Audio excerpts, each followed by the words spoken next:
vs Rajasthan Royals match. நேத்து match பார்த்த audience எல்லாமே அவங்களோட எக்ஸ்பீரியன்ஸ் எப்படிலாம் இருந்துச்சுங்கிறத ஷேர் பண்ணியிருந்தாங்க. அந்த பாயிண்ட் ஆஃப் வியூ நீங்க பார்க்கல அப்படின்னா அதுக்கான லிங்க் கீழே உள்ள டிஸ்கிரிப்ஷன் as well as இந்த ஃபர்ஸ்ட் கமெண்ட் பாக்ஸ்ல இருக்கு. போய் பார்த்து உங்களோட கமெண்ட்ஸை தெரிவிக்கலாம். CSK vs Rajasthan Royals defending champions நம்ம ராஜஸ்தான் ராயல்ஸ் எதிர்த்து வந்து ஒரு மேட்ச், அது நம்முடைய சென்னையில் நடக்கிற ரெண்டாவது மேட்ச். நல்ல ஒரு எக்ஸ்பெக்டேஷன் இந்த மேட்சுக்கு இருந்தது. ஏன் அப்படின்னா லாஸ்ட் மேட்சே வந்து ராஜஸ்தான் ராயல்ஸ் வந்து தோத்து போயிட்டாங்க. அதனால இந்த மேட்ச் வந்து அவங்க எப்படி ஜெயிக்கணும் அப்படிங்கிற ஒரு வெறியோட தான் உள்ள வந்தாங்க. ஆல்ரெடி ஆர்ஜே பாலாஜி உங்களுக்கே தெரியும், அந்த கலாய்ப்பாரு. இந்த மேட்ச்லயே வந்து பாத்தீங்க அப்படின்னா ஒருத்தரை விட்டு வைக்கல, சும்மா கலாய்களைன்னு கலாய்ச்சி தள்ளிட்டாரு. முதல்ல வந்து நம்மளோட ராஜஸ்தான் ராயல்ஸ் அவங்களோட இந்த பிங்க் யூனிஃபார்ம், என்னடா யூனிஃபார்ம் இது அப்படின்னு சொல்லிட்டு எல்லாருமே கலாய்ச்சோம். அவங்க தான் டாஸ் வின் பண்ணாங்க. வின் பண்ணிட்டு என்ன சொன்னாங்க அப்படின்னா, நாங்க வந்து பவுலிங் எடுக்கிறோம், நீங்க பேட்டிங் அடிக்கோங்க அப்படின்னாங்க. ஸோ ஓப்பனிங்ல இறங்கின ராய்டு, அதுக்கப்புறம் வாட்சன், இவங்க கிட்ட இருந்து நம்ம வந்து ஒரு பெரிய இன்னிங்ஸ் எதிர்பார்த்தோம். வழக்கம் போல தான் ஓப்பனிங் வந்து சொதப்பிட்டாங்க அப்படின்னு சொல்லலாம். ராய்டு வந்து அவுட் ஆயிட்டாரு.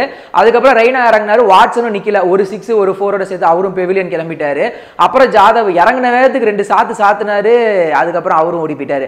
அதுக்கப்புறம் தான் நம்ம எல்லாருமே எதிர்பார்த்தா நம்மளுடைய தலை தோனி இறங்கினாரு. என்னடா பவர் பிளேலே தோனி இறக்கி விட்டாங்களே, கொஞ்சம் ஸ்டாண்ட் பண்ணி ஆடுவாரெல்லாம் டவுட் பண்ணிட்டு இருக்கிற நேரத்தில் கொஞ்சம் ரொம்ப ஆரம்பத்தில் அவரோட இன்னிங்ஸ் வந்து பார்த்தீங்க அப்படின்னா ரொம்ப ஸ்லோவாக தான் மவுண்ட் ரோடு டிராஃபிக்ல போற மாதிரி இருந்துச்சு.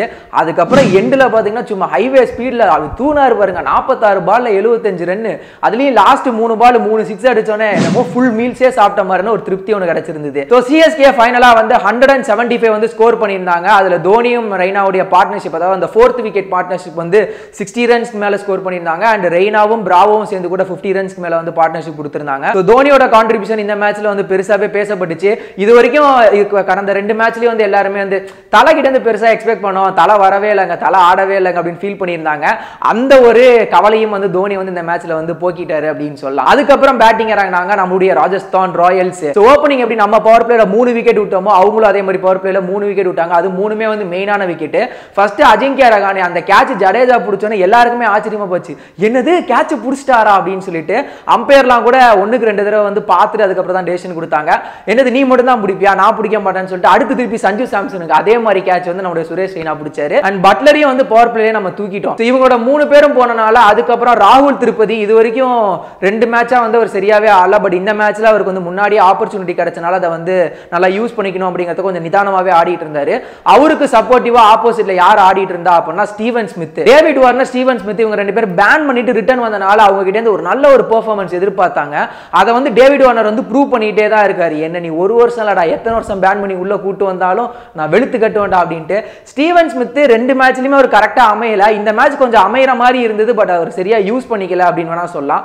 அதுக்கப்புறம் ஸ்டீவன் ஸ்மித்துக்கு அப்புறம் ராகுல் திருப்பதி அவுட் ஆயிட்டாரு. அதுக்கப்புறம் தான் ஸ்டீவன் ஸ்மித் வந்து அவுட் ஆனாரு. ஸோ இவங்க எல்லாருமே அவுட் ஆக போக போக கடைசியா எப்பவுமே தெரியும்ல, சிஎஸ்கேவே வந்து அந்த லாஸ்ட் மினிட்ல லாஸ்ட் பால்ல கொண்டு போய் ஜெயிச்சாதான் அவங்களுக்கு நிம்மதியா இருக்கும்.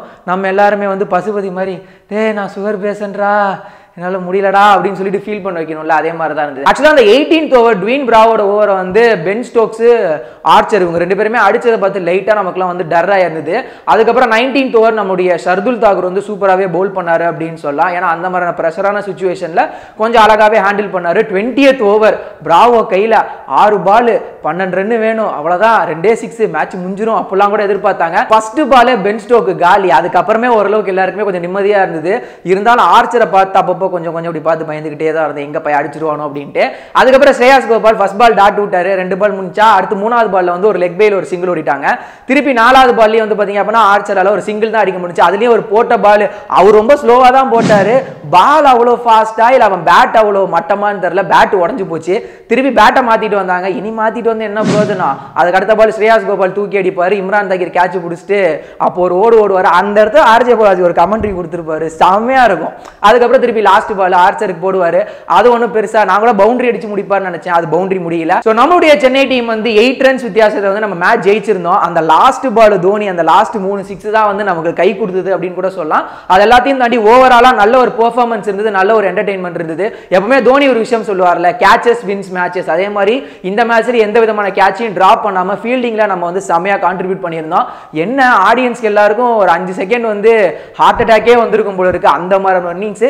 பட் தோனி மட்டும் வழக்கம் போல ரொம்ப கூலா காமா பேஷியண்டா சைலண்டா மேட்ச் முடிச்சுட்டு அவர் பாட்டு சிரிச்சுட்டு போயிட்டாரு.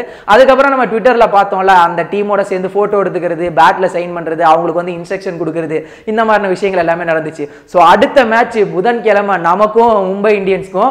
எப்பவுமே ஐபிஎல்ல நடக்கிற இந்தியா பாகிஸ்தான் மேட்ச்னா மும்பை இந்தியன்ஸ்க்கும் சென்னைக்கும் தான். அவங்களோட மண்ணில் போய் ஆட போற வான்கதையில அப்படியே தெருக்கி விட்டு வந்துடலாம். ஸோ புதன்கிழமை இந்த மேட்சுக்காக எல்லாரும் எவ்வளவு ஈகரா வெயிட் பண்ணிட்டு இருக்கீங்க அப்படிங்கிறத மறக்காம கீழே உள்ள கமெண்ட் செக்ஷன்ல கமெண்ட் பண்ணுங்க. இந்த மேட்ச் வந்து நீங்க லைவா போய் பார்க்கல, டிவியில தான் எக்ஸ்பீரியன்ஸ் பண்ணியிருந்தேன் அப்படின்னாலும் உங்களுடைய எக்ஸ்பீரியன்ஸ் எப்படி இருந்தது அப்படிங்கிறதையும் மறக்காம கீழே உள்ள கமெண்ட் செக்ஷன்ல எங்க கூட ஷேர் பண்ணுங்க.